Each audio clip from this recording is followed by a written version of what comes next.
Same उपमार recipe छुआ school tiffin recipe. First semiya को भाजिक नहीं तेल सोरिष जीरा कड़ीपत्र पियाज ग्रीन मटर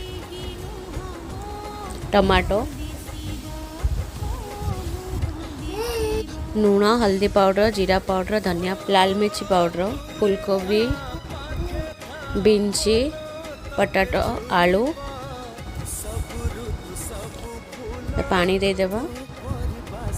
पानी फुटला परे सेमिया भाजी रखी सेमिया को पकेबा।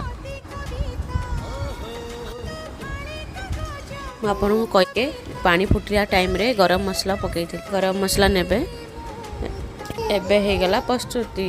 बच्चे को टिफिन रे देबा पर बहुत जी रेसिपी मस्त टेस्ट भी आछी। गोटे थर बनेकी देखंतु। यदि मो रेसिपी भल लागे लाइक करिवे शेयर करिवे।